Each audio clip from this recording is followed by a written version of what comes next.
వచనం 22వ వచనం.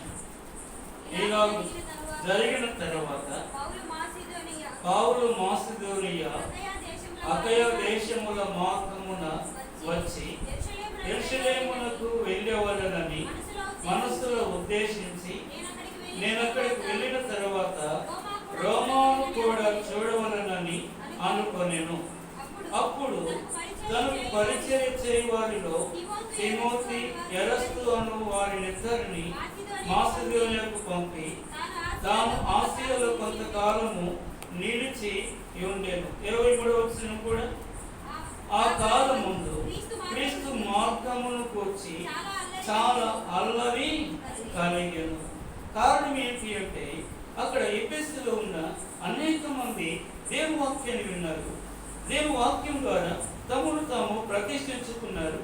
ఆ కారణం చేత మరి ఏం చేస్తూ వచ్చారంటే, విలువైన వస్తువులను, గ్రంథాలను విడిచిపెడుతూ వచ్చారు. చూసారు, ఇక్కడ ఒక మాట స్పష్టంగా ఇంకా నేను జ్ఞాపకం చెప్పుకుంటున్న మరొక సందర్భం చూడండి. 17వ వచనం లేకపోతే 18వ వచనం, విశ్వసించిన వారు అనేకులు వచ్చి తాము చేసిన వాటిని తెలియచేసి ఒప్పుకొని, మరియు మాంత్రిక విద్యను అభ్యసించిన వారు అనేకులు తమ పుస్తకములు తెచ్చి అందరి ఎదుట వాటిని కాల్చివేసి, వారు లెక్క చూడగా వాటి మీద 10,000 వెండి రూకలాయను. ఇంత ప్రభావముతో ప్రభు వాక్యము ప్రబలమై వ్యాపించెను. కాబట్టి ఇది ఎక్కడ జరిగింది అంటే మనం గమనిస్తే ఎఫెసులో, ఆయా ప్రాంతాలలో వారు దేవుని వాక్యాన్ని అంగీకరించారు. వారి కలిగిన వాటన్నిటినీ మరి పరిశీలించి తెలుసుకున్నారు. ఇవి నిజమైన దేవుళ్ళు కావు, ఇవి ఆత్మలు కావు, ఇవి నిత్య జీవం కలుగు చేయవు అని గ్రహించారు. వాటన్నిటినీ కాల్చివేశారు. క్రీస్తు మార్గమును అవలంబించడానికి, పరిశుద్ధమైన జీవితాన్ని జీవించడానికి తమను తాము ప్రతిష్ఠించుకుంటూ వచ్చారు. చూడండి, అలాగా ఆ పరిచర్య వృద్ధి పరచడానికి చూడండి, విశ్వసించిన ఎఫెసులో విశ్వసించిన వారు అనేకులు ఏం చేస్తూ వచ్చారంటే, విశ్వాస సంబంధమైన జీవితం కలిగి లోకములో ఆచార సంబంధమైన ప్రతి దానిని విసర్జించారు. దేవుడు ప్రభు యేసుక్రీస్తు వారి నిజమైన దేవుడు అని ఒప్పుకుంటూ వచ్చారు. మరొక మాట చెప్పాలంటే, ఇవన్నీ కూడా వ్యర్థము అని వారు ఏం చేస్తూ వచ్చారంటే ఒక తీర్మానము చేస్తారు. అంటే చూడు, ఎఫెసు సంఘము మరి ఎంతో మంది పరిశుద్ధులు, అపోస్తలులు, విశ్వసించిన దేవుని ప్రజలు శ్రమ, సమర్పణ, త్యాగం, అవమానం, వీటన్నిటి మధ్య నుంచి వారు ఏం చేయబడుతూ వచ్చారంటే దేవుని కొరకు నిలబడుతూ వచ్చారు. చూసారా, మరొక మాట జ్ఞాపకం చేస్తాను చూడండి. అపోస్తల కార్యము 19వ అధ్యాయము 28-29 వచ్చిన, వారు విని రౌద్రముతో నిండిన వారై ఎఫెసీయుల అర్తెమే దేవి, మహాదేవి అని కేకలు వేసిరి. పట్టణము బహు గలిబిలిగా ఉండెను. మరియు వారు పౌలుతో ప్రయాణమై వచ్చిన మాసిదోనియ వాడైన గాయు అరిస్తార్కును పట్టుకొని దొంగిగా నాటకశాలలో చొరబడి పౌలు జనుల సభ యొద్దకు వెళ్ళదలిచిన గాని శిష్యులు వెళ్ళనీయ. అంటే ఇక్కడ జ్ఞాపకం చేయబడుతుంది ఏంటంటే, పౌలు వాక్యం అంగీకరించిన వారు అనేకులు ఎఫెసు యొక్క ముఖ్య దేవత అయిన అర్తెమి దేవిని పూజించడం మానుకున్నారు. అదే సమయంలో అర్తెమి దేవి కొరకు అక్కడ కొంతమంది పూజారులు ఒక ప్రత్యేకమైన దేవాలయాన్ని చేసి అమ్మేవారు. వెండితో ఎఫెసులో దేవాలయం చేసి దానిలో అర్తిమీదేవి అనే ఒక దేవత బొమ్మ పెట్టి దానిని పూజించడానికి ప్రజలను ప్రేరేపించేవారు. దానిని వారి ఇంటికి తీసుకెళ్లి పూజించేదాని కొరకు ఎంతో డబ్బు వ్యయం చేసి కొనుక్కొని వెళ్ళేవారు. అయితే వారి వ్యాపారము పడిపోయింది. కారణం ఏంటంటే ఎఫెసులో ఉన్న అనేక మంది ప్రజలు అర్తిమి దేవి పూజించడం మానుకున్నారు. ఆమె యొక్క గుడులను కొనడం మానుకున్నారు. దానికి ధూపద్రవ్యం వేయడం మానుకున్నారు. అలాగున్న మరి అర్తిమీదేవి పూజారులకు విగ్రహములు చేసి కంసాలకు బహు నష్టం కలుగుతూ వచ్చింది. ఆ కారణం చేతనే వారు ఏం చేస్తూ వచ్చారంటే ప్రజలను అలవాటు చేయడానికి ప్రేరేపిస్తూ వచ్చారు. చూసారు, అది చూడు, వారు ఎంత అల్లరి చేస్తూ వచ్చారో అంత ప్రభావం అవుతూ వచ్చింది. ఎఫెసులో దేవుని పని విస్తరిస్తూ వచ్చింది, దేవుని కార్యం. అదే సమయంలో ఎఫెసులో ఉన్న దేవుని ప్రజలు తమ ప్రాణములు సహితము దేవునికి అర్పించడానికి వెనుక తీయలేదు. అంతగా వారు దేవుని ప్రేమించారు. అందుకని ఎఫెసు యొక్క ఆ దేవత మహాదేవి అని వారందరూ ఎరిగినప్పటికీ ఈ మహాదేవి కంటే మహాదేవుడు ఉన్నాడు. ఆయన భూమిని ఆకాశమును సృజించిన సృష్టికర్త. ఆయన ఏ ఒక్కరు నశించకుండా అందరూ పాపం నుంచి విమోచించబడాలా, పరిశుద్ధ జీవితం జీవించాలా, అందుకొరకై భూమి మీద మానవునిగా జన్మించి జీవించి మరణించి సమాధి చేయబడి తిరిగి లేచిన వాడు, మరణమును జయించిన దేవుడు, యుగ యుగములు సజీవుడైన వాడు ప్రభు అయిన యేసు క్రీస్తు వారు అని వారు ఏం చేస్తూ వచ్చారంటే గుర్తిస్తూ వచ్చారు. అంతే, దేవుని కొరకు ఎన్ని అవమానాలు పొందటానికైనా వారు ఇష్టపడుతూ వచ్చారు. చూడండి, 2వ సందర్భం జ్ఞాపకం చేస్తారు. ప్రకటన గ్రంథము 2వ అధ్యాయము 1వ వచనం. ఎఫెసులో ఉన్న సంఘపు దూతకు ఇలాగు వ్రాయుము, 7 నక్షత్రములు తన కుడి చేత పట్టుకొని 7 దీపస్తంభం మధ్య సంచరించేవాడు చెప్పు సంగతులేమన్నా. ఇక్కడ 2వ సందర్భం ఏం జ్ఞాపకం జరుపుకుంటుందంటే ఇప్పుడు ఎఫెసు యొక్క చరిత్రను జ్ఞాపకం చేసుకుంటూ వచ్చాను. అయితే ఎఫెసు అంటే అర్థం ఏంటి అంటే మనోహరము అని అర్థం. ఏమంటారు? ఎఫెసు అంటే మనోహరము అని ఆ భావం అంటారు. అందుకని దేవుని వాక్యంలో మరి మనోహరము అనగానే ఒక్క మాట గుర్తొస్తుంది. ఏంటి ఆ మాట గుర్తొస్తుంది అంటే సాధారణంగా కీర్తనలు 133 మొదటి వచ్చింది. 133 మొదటి సహోదరులు ఐక్యత కలిగి నివసించుట ఎంత మేలు, ఎంత మనోహరము. చూసారు కాబట్టి ఇక్కడ సహోదరులు ఐక్యత కలిగి నివసించుట ఎంత మనోహరము, ఎంత మేలు అని ఈ మాటను నాకు అంటే ఒక మాట చెప్పాలంటే ఎఫెసులో ఉన్న దేవుని ప్రజలలో ఏముంది అంటే ఐక్యత ఉంది. ఏముందట? ఐక్యత.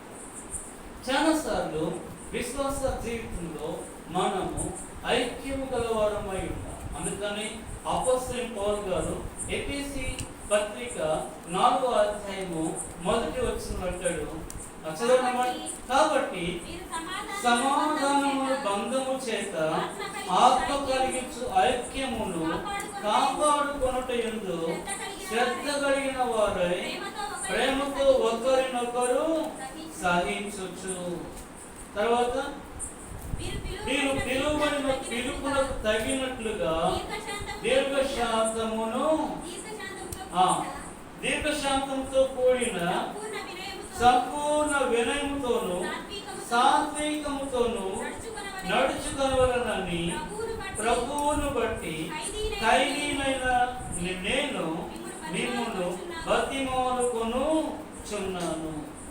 కాబట్టి ఇక్కడ పౌలు గారు ఎఫెసు సంఘమునకు వచ్చి ఈ మాట అంటున్నాడు, మీరు ఆత్మ కలిగించు ఐక్యమును కాపాడుతూ సంపూర్ణమైన వినయములతోనూ సాత్వికమైనతోనూ నడుచుకొనుడి. కాబట్టి కారణం ఏంటంటే మీరు దేని కొరకు పిలువబడ్డారు. మనోహరకరమైన జీవితాన్ని కలిగి ఉండాలంటే క్రీస్తులో మీరు ఐక్యముగా ఉండాలి. నిజమే, ఎఫెసు సంఘ ప్రారంభంలో వారు కొద్ది మంది అయినా విశ్వసించిన వారు ఒకరి తర్వాత ఒకరు సమకూర్చబడుతున్న వారు గొప్ప సంఘమైన వారిలో ఏకత్వము విడిపోలేదు. ప్రభు కొరకు సహించారు, భారం భరించారు, ఎన్నో రకాలైన దేవుని కార్యం కొరకు ప్రయాసపడుతూ వచ్చారు. చాలా స్థలాల్లో ఆత్మ కలిగించు ఐక్యత కాదు, వీడెవడు మనవాడా వాడు వాడా, వీడు మన ఇంటి వాడా వేరే ఇంటి వాడా, వీడు మన మాట వినేవాడా మన మాట విననివాడా అనే లెక్కలు నేటి సంఘములో దేవుని ప్రజల మధ్య విస్తరిస్తూ ఉన్నాయి. కారణం ఏంటి అంటే, చూడు, దేవుని కొరకు ప్రయాసపడటం ఆగిపోయింది. తమ యొక్క స్వార్థం కొరకు ప్రయాసపడటము పెరిగిపోతూ ఉంది. ఆ కారణం చేతనే పౌలు గారు ఎఫెసు సంఘమునకు వచ్చి ఇలాగున హెచ్చరించవలసి వస్తుంది. మనోహరము ఏక మనసు కలిగి ఉండటం, దేవుని కార్యం కొరకు ప్రయాసపడటం, దేవుని పనిని నమ్మకంగా యథార్థంగా నిర్వహించటం.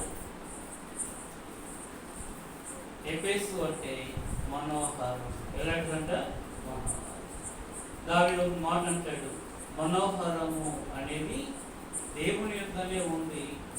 అందుకనే కీర్తనలు 16వ అధ్యాయం అనుకుంటాను, చూడండి 16వ కీర్తన. దయచేసి ఈ మాట మనం చదువుకుందాం. మనోహర స్థలములలో నాకు స్వాస్థ్యమ పాలు. చదవడమ్మ, నేను వచ్చిన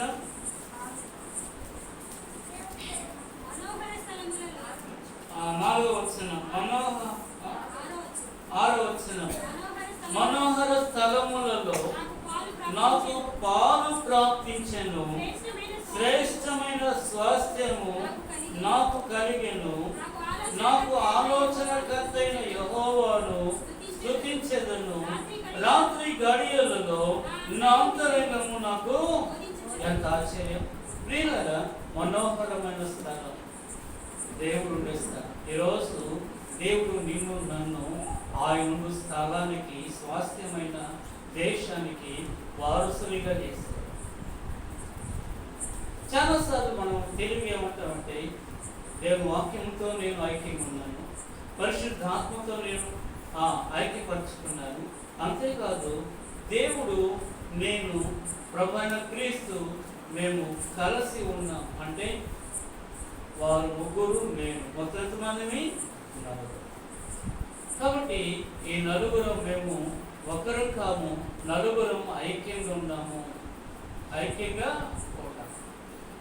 అంటే చాలా స్థలాలలో ఇంట్లో భార్యతో సమాధానం ఉండదు, లేకపోతే భర్తతో సమాధానం ఉండదు, కుమారుడు తల్లిదండ్రులతో సమాధానం ఉండదు, తల్లిదండ్రులు కుమారుడితో సమాధానం ఉండదు. ఎవరికి వారే ఆయా యమునా తీరు. కానీ ఎవరికి వారే ఏమనుకుంటాము, మేము ఐక్యంగా ఉన్నాము. ప్రేమ స్నేహితుల సోదరి, అపవాది నేను ఇలాంటి భ్రమలో పడవేస్తూ ఉంది.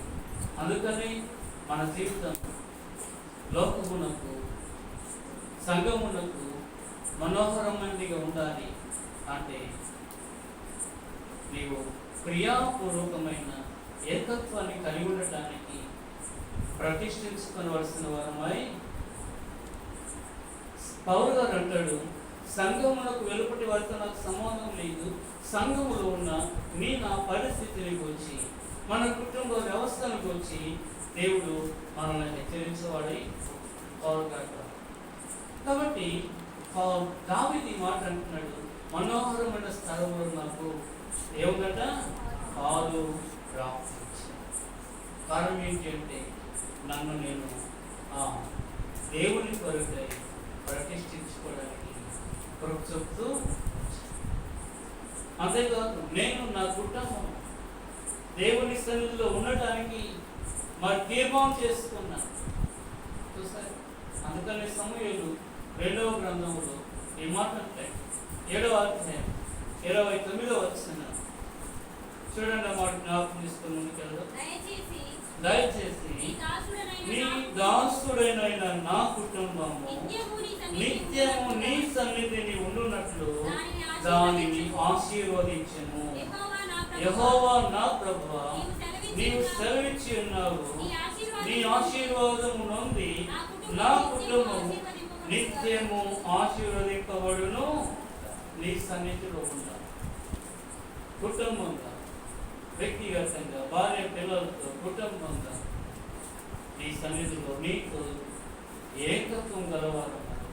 మనోహరమైన జీవితం కలిగి భూమి మీద అనేకులకు మాదిరికరమైన జీవితాన్ని జీవించాలి అని తాను కోరుకుంటూ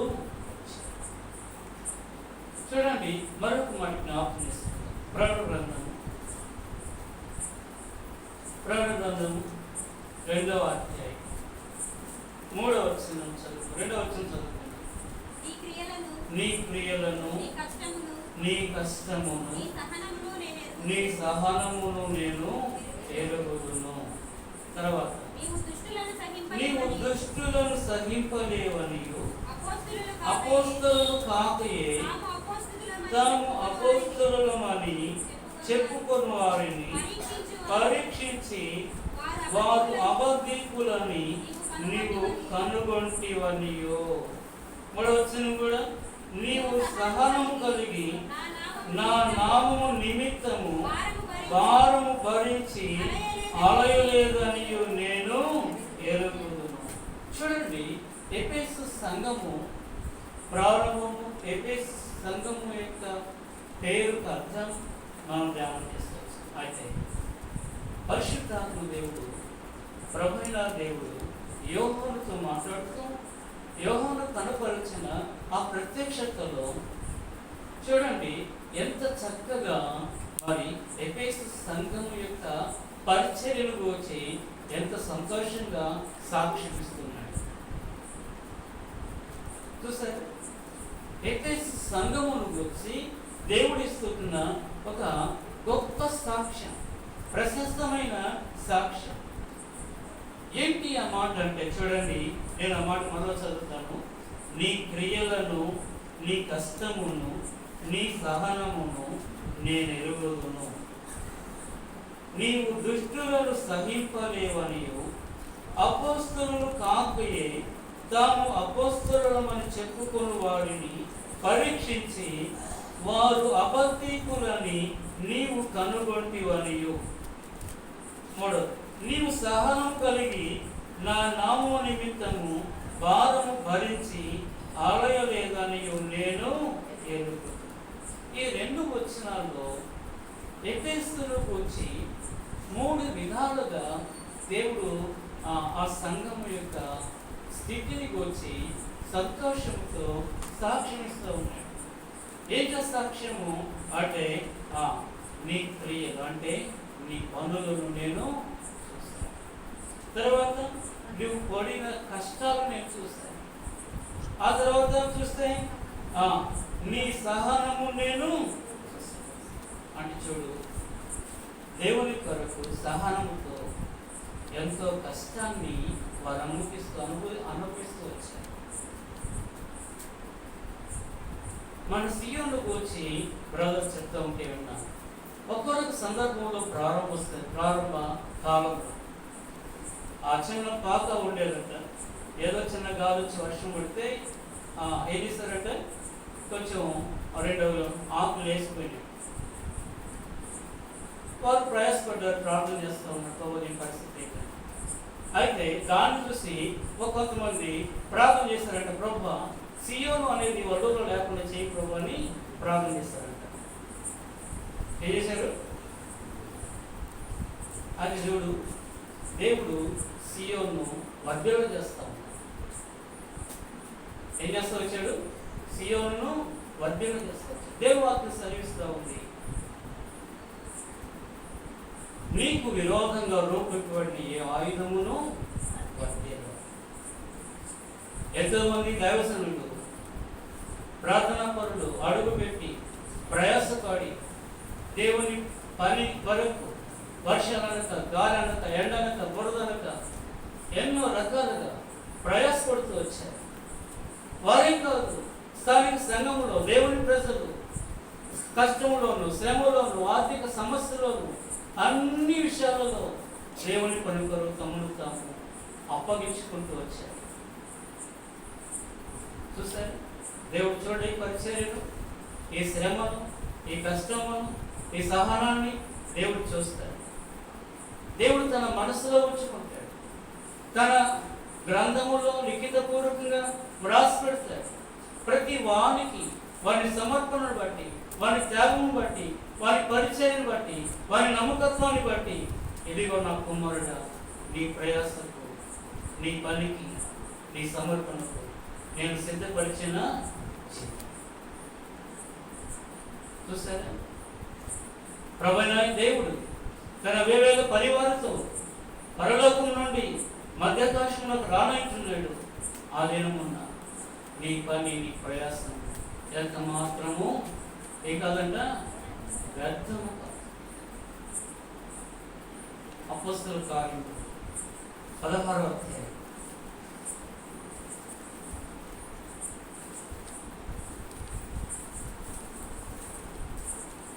క్షమించండి, కొరింథీయులకు రాసిన మొదటి పత్రిక 16వ అధ్యాయం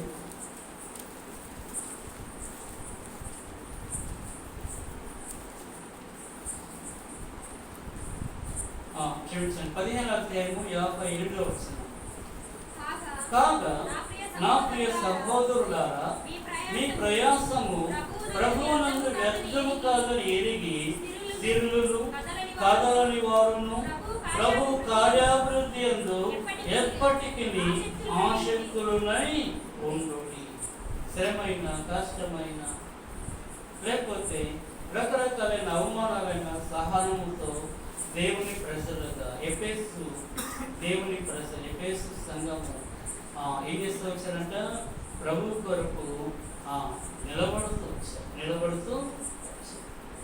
ప్రకటన గ్రంథం 2వ అధ్యాయంలో ఈ 2వ వచనంలోనే మరొక సందర్భం ఏంటి అంటే, చూడండి, అక్కడ అపోస్తలులు కాకయే తాను అపోస్తలులమని ఏమంటారు? చూడండి, అపోస్తలులమని చెప్పుకొని వారిని పరీక్షించి వారు అబద్ధీకులని నీవు కనుగొంటివని. ఇక్కడ 2వ మాట జ్ఞాపకం చేయాలంటే చేరుకుంటుంది. ఏంటి ఈ మాట అంటే, దేవుని ప్రజలలో అనగా ఎఫెసులో ఉన్న దేవుని ప్రజలలో ఆత్మీయ విచక్షణ జ్ఞానం కలిగిన వారు. ఎవరు? దేవుని ప్రజలు. ఎవరు? మరి అపోస్తలులు. ఎవరు? వేషధారులు. ఎవరు? తమను తాము ప్రభు కొరకే ప్రథమ ఫలాలుగా అప్పగించుకొని తమ వ్యాపారాలను, ఉద్యోగాలను, తమ చేతి పనిని విడిచిపెట్టి త్యాగపూర్వకంగా శ్రమను, శోధనను జయించిన వారై ప్రభు కొరకై, దేవుని సేవించిన కొరకై ముందుకు వచ్చారు. ఎవరు? సంపాదన కొరకు, లేకపోతే ఎవరు? అబద్ధ వేషధారణతో వచ్చారు. ఇలాంటి గ్రహింపు ఎవరికి ఉందంట? ఎఫెసులో ఉన్న దేవుని ప్రజలకు. కారణం ఏంటంటే, వారు విశ్వాసం ముందు స్థిరులై ప్రార్థనా పరులై చూసారు. అందుకని అలాంటి వారిని వారు గుర్తుపట్టారు. అందుకని దేవుని వాక్యం సరళతను, దేవుని వాక్యము కోరికల ప్రతిష్టతను, వాక్యములో ఎలాంటి మిళితము మిశ్రితము లేకుండా వాక్యమును, దేవుని వాక్యమును ధైర్యంగా ప్రకటించగలిగిన అపోస్తలులను వారు గుర్తించగలుగుతూ వచ్చారు.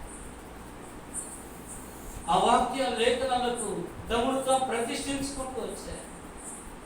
దానిలో నుండి కుడికైనను ఎడపుకైనను తొలగిపోకుండా కొరకై తమను కాపాడుకుంటూ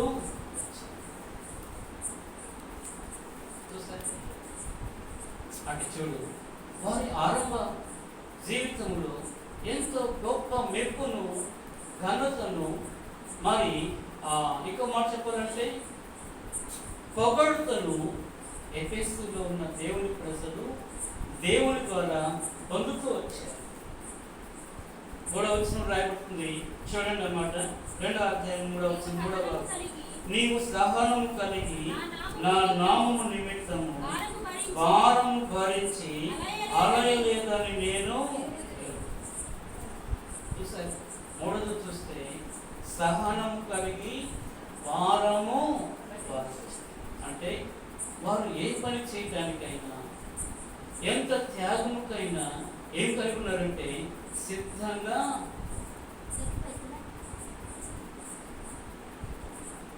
అంటే వారిలో అలాంటి మంచి ఆత్మీయ ఆరంభ విశ్వాస జీవిత యాత్రను కలిగి ఉండే కృపను వారు పరిశుద్ధాత్మ దేవుని ద్వారా పొందుకుంటూ వచ్చారు. ఈరోజు చూడు, దేవుడు నేను నన్ను పరిశీలిస్తున్నప్పుడు మనలో కూడా అలాంటి సహనం గల వారమై, ఆయన కార్యముల కొరకు భారం భరించే వారమై ఉండాలనే దేవుని యొక్క ఉన్నతమైన ఉద్దేశం. చూడండి, ఇన్ని రకాలుగా 3 శ్రేష్టమైన సందర్భాల ద్వారా ఎఫెసులో ఉన్న దేవుని ప్రజలను ఘనపరిచి పొగిడి ఆశీర్వదించిన దేవుడు వారిలో చూసినప్పుడు ఒక చిన్న లోపాన్ని వారు ప్రభు కనుగొంటూ వచ్చారు. 4వ వచనం చదువుకున్నాం. 4వ సందర్భం, మొదట నీకుండిన ప్రేమను నీవు వదలితివని నేను నీ మీద తప్పు ఒకటి మోపవలసి ఉన్నది. చూడండి, ఇక్కడ మనము ఈ సందర్భం చూస్తే ఆశ్చర్యం. ఇంతగా మెచ్చుకొని మెప్పును పొందుకొనిన ఎఫెసు సంఘము మరి స్థితి ఆరంభం యొక్క ఆత్మీయ ఎదుగుదల, సమర్పణ, సహనం, ఓర్పు, ఐక్యత, ఎంతో క్షేమాభివృద్ధి పొందుతూ దేవుని కొరకు ఎంతో త్యాగం చేసుకున్న వీరు ఎంత త్యాగం కావాలి అంటే ఓర్పులే రాదు. దేవుణ్ణి ఎంతగా ప్రేమిస్తే అంత త్యాగానికి మరి ముందుకు. కాబట్టి వారు శ్రమ పడటానికైనా, దేవుని పని చేయడానికైనా, ఓర్చుకొని శ్రమను, బాధను, హింసను సహించడానికి, అపస్తులు కానీ అబద్ధికులను గుర్తించడానికి కారణం ఏంటంటే వారు దేవుని ప్రేమించారు, దేవుని వాక్యాన్ని ప్రేమించారు. అపస్తులైన యథార్థవంతులైన దేవుని చేత ఎన్నిక చేయబడి పంపబడిన అపస్తులను ప్రేమించారు. అంతేకాదు ప్రభు పని విషయంలో ఏమాత్రము వెనుక తీయలేదు. ప్రభు పని తమ ప్రాణాధారమైనట్లుగా దేవుని పనిని అంతగా ప్రేమించారు. ఆరంభంలో ఇంతగా ప్రేమించిన ఎఫెసీయులను దేవుడు చివరి కాలంలో చూసినప్పుడు ఏమొచ్చింది అంటే ప్రభు వారి మీద ఏమవుతున్నాడు? నేరం మోపుతాం. ఆయనను నీ మీద తప్పు ఒకటి మోపవలసి వచ్చింది. ఏం తప్పది అంటే అక్కడ చెప్తున్నాడు స్పష్టంగా, మొదట నీకుండిన ప్రేమను నీవు ఏం చేస్తావు? వదిలితివని నీ మీద నేను తప్పు ఒకటి మోపవలసి. చూసారు, కీర్తన గ్రంథం ఒక మాట జ్ఞాపకం చేస్తాను. కీర్తన గ్రంథం 97వ కీర్తన దయచేసి 10వ వచనం చదువుకుందాం. యెహోవాను ప్రేమించువారులారా చెడుతనమును అసహించుకొనుడి. తన భక్తుల ప్రాణములను ఆయన కాపాడుచున్నాడు. ఇక్కడ నేను జ్ఞాపకం సరిపోతున్న మాట ఏంటంటే, చూడు మరి యెహోవా భక్తులారా యెహోవాను ప్రేమించుడి. ఆ యెహోవాను ప్రేమించిన వారు ఏం చేస్తారట? చెడుతనమును అసహించుకుంటారు. అంటే చెడును అసహ్యముగా కనబడినది, అపవిత్రముగా కనబడినదంతటిని విసర్జిస్తారు, దాని నుండి పారిపోతారు. అందుకని ఎఫెసులో ఉన్న దేవుని ప్రజలు మొదట రక్షించబడినప్పుడు వారికి కలిగిన సమస్తమైన వ్యక్తమైన వాటి అన్నిటినీ ఏం చేశారు? కాచి. యేసు ప్రభువు నిజమైన దేవుడు అని వారు లేఖనాల సత్యం తెలుసుకున్నప్పుడు వారి కాడున్న అసత్యపు అసహ్యమైన గ్రంథములన్నిటినీ కూడా గ్రహించేశారు. కారణం ఏంటంటే, ప్రభువా మేము నిన్ను ప్రేమిస్తాము అని. ఏం చేస్తామని? నిన్ను ప్రేమిస్తాము. కానీ ఇప్పుడు ఏమైంది అంటే, వాక్యమును ప్రేమించటం అంటున్నారు చూసారు. అందుకని అపోస్తలుడైన పౌలు గారు ఈ మాట జ్ఞాపకం చేస్తారు. ఎఫెసీ పత్రికలో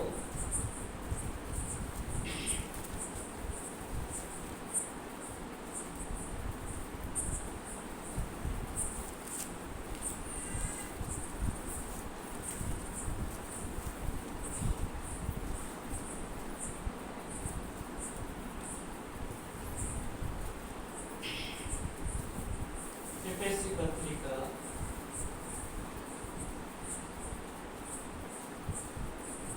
5వ అధ్యాయము దయచేసి మనం ఈ మాట చదువుకుందాం. 19వ వచనం 20వ వచనం. ఒక్కరినొకడు కీర్తనలతోను సంగీతములతోను ఆత్మ సంబంధమైన పద్యములతో పాటలతోను హెచ్చరించచ్చు. నీ హృదయములలో ప్రభువును గూర్చి పాడుచు కీర్తించచ్చు. మన ప్రభు అయిన యేసుక్రీస్తు పేరట సమస్తమును గూర్చి తండ్రి అయిన దేవునికి ఎల్లప్పుడూ కృతజ్ఞతాస్తుతులు చెల్లించచ్చు. క్రీస్తునందలి భయముతో ఒకరినొకడు ఏం చేయాలంట? లోబడి ఉండు. ప్రియులారా, పైన పచ్చిగోచం చూస్తే మరియు మద్యముతో మత్తులై ఉండుకుడి, దానిలో దుర్వ్యాపారము. అంటే దేవుని మీద ఉన్న ప్రేమ చల్లారిపోయింది. అప్పుడు దేవుని ప్రేమించారు కనుక చెడుతనాన్ని అసహించుకున్నారు. ఇప్పుడు దేవుని మీద ఉన్న ప్రేమ చల్లారింది కనుక చూడండి, చిన్న చెడు జీవితము నాకు అపవిత్రమైన కార్యములకు, అపవిత్రమైన మరి స్థలాలకు చోటిస్తావు. అంటే చూడు, దేవుని కంటే కూడా వారి జీవితంలో లోక సంబంధమైన దానికి, శరీర సంబంధమైన దానికి ప్రాధాన్యత ఇస్తున్నారు, దాన్ని ప్రేమిస్తున్నారు.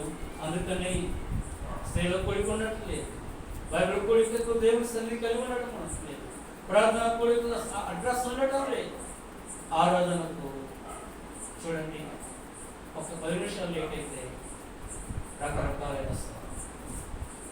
నువ్వు ఆరంభంలో దేవుని ప్రేమించినట్లు ఆయన వాక్యం ఉన్నాయని ప్రేమించగలుగుతున్నావా? దేవుడు అదే నేరం మోపుతున్నాడు. ఆయనను నీ మీద కొన్ని నేరములు మోపవలసి. మరొక మాట జ్ఞాపకం చేస్తున్నా. కీర్తన గ్రంథం 119 165వ కీర్తన 65వ వచనం. కీర్తన గ్రంథం 119. నీ ధర్మశాస్త్రమును ప్రేమించు వారికి ఎంతో నెమ్మది కలదు. వారు తూలి తొట్టిల్లుటకు కారణమేమియో. చూడు, వాక్యం కొరకు పరిగెడుతూ వచ్చారు.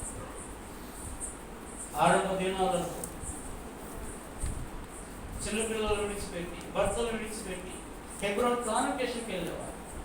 ఆ దినాల్లో వారి విశ్వాసాన్ని బట్టి, వారి భక్తిని బట్టి భర్తలు కానీ, వారి అత్తమాలు కానీ వారిని ఒత్తిడి చేసిన వారు కాదు. అవునా కాదా? రామమూర్తిలో దాదాపు 12 సంవత్సరాలు దేవుని సేవించి కురిపించారు. అక్కడ దాదాపు మరి 50 మందికి పైగా పెద్దవాళ్ళు ఉన్నారు. వాళ్ళందరూ హెబ్రోన్కి వెళ్ళినండి. అందరూ కాన్వకేషన్లో వారాలు గడిపిన వారి ఆత్మీయ అనుభవాలు ఎంతో ఆశ్చర్యకరంగా ఉన్నాయి. చూసారా? ఆశ్చర్యం ఏంటంటే వారి ఆసక్తి ఇప్పటికీ తగ్గలేదు. కొన్ని పరిస్థితులు, వారి బలహీనతను బట్టి, ఇబ్బందులు బట్టి ఆయా స్థలాలకు వెళ్ళలేకపోతున్నారు. వాక్యం కొరకైన వారి ధ్యాస. ఈరోజు నీవు కూడా అలాంటి ఆసక్తి కలిగి ఉన్నావు. ప్రారంభం దేవవాక్యం కొరకు వినాలి, ధ్యానించాలి, చదవాలి, దాని కొరకు ఆ ప్రకారం జీవించాలని ప్రతిష్టతను కలిగి ఉన్నారు. అయితే వాక్యం కొరకైన ఆకలి దెబ్బలు ఉన్నాయి. ఇప్పుడు నిద్ర వస్తుందా? విసుగు వస్తుందా? ఎఫెసును దేవుడు చూశాడు. అన్ని బాగున్నాయి, కానీ దేవుడు ఒకదాన్ని కనుగొన్నాడు. మొదట నీకుండిన ప్రేమ నీవు. కీర్తన గ్రంథం 26వ కీర్తన, 26వ కీర్తన. దయచేసి ఈ మాట చదువుకుందాం.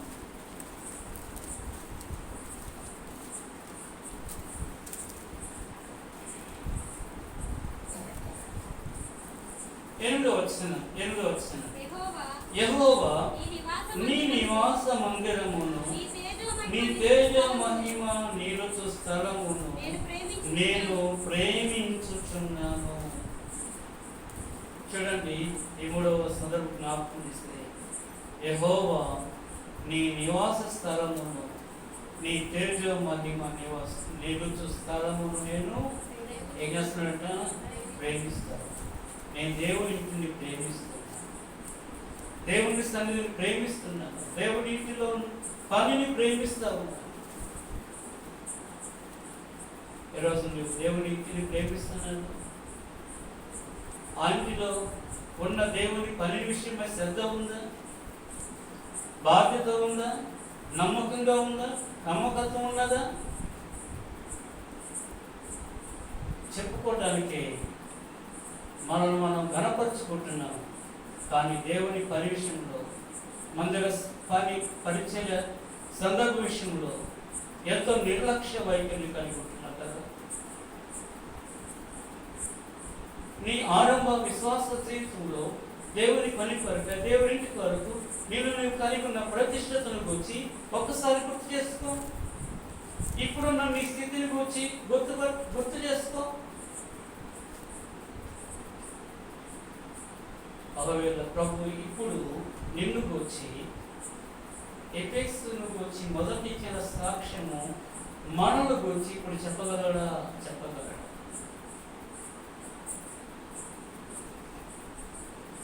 చూసారు?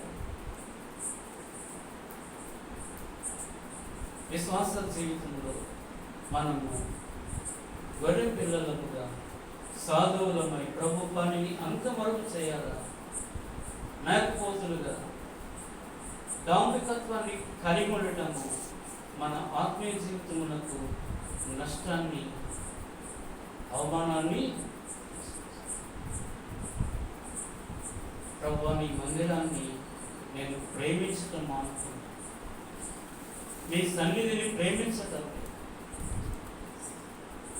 మనం ప్రతిష్ఠించుకున్నాం. ఇంకెన్నో సందర్భాలు ఉన్నాయి. ప్రవచన తేడాలని నాకు జ్ఞాపకం ఇస్తాను. కొరింథీయులకు రాసిన మొదటి పత్రిక 16వ అధ్యాయం 14వ వచనం ఏ మాట చదువుకుందాం? 13 కూడా చదవండి. మెలకువగా ఉండుడి, విశ్వాసమందు నిలకడగా ఉండుడి, పౌరుషము గలవారై ఉండుడి, బలవంతులై ఉండుడి, మీరు చేయు కార్యములన్నీ ప్రేమతో చేయుడి. ఏం చేయాలంట? మనం చేసే ప్రతి పనిని ప్రభువు కొరకు చేస్తున్నామని ఏం చేయాలంట? ప్రేమతో, మెలకువతో, పౌరుషం ద్వారా భగవంతుల ప్రేమతో ప్రభు కార్యముల కొరకే మనము ప్రతిష్ఠించాలి. ఎఫెసులో ఉన్న సంఘము దూతను దేవుడు హెచ్చరిస్తూ ఉన్నాడు. దేవుని ప్రజలను హెచ్చరిస్తూ ఉన్నాడు. అన్ని బాగున్నాయి, కానీ మొదట నీకున్న ప్రేమ నీకు విడిచి, కాబట్టి దానిని సరిచేస్తూ మొదట ప్రేమను అనుసరించి నడుచుకున్నట్లుగా ఈ కడవరి దినములలో ఆ ప్రేమను కలిగి జీవించడానికి మనం ప్రతిష్ఠించుకోవడానికి ప్రభువైన దేవుడు మనకు సహాయం చేయగా ప్రార్థిస్తున్నాం.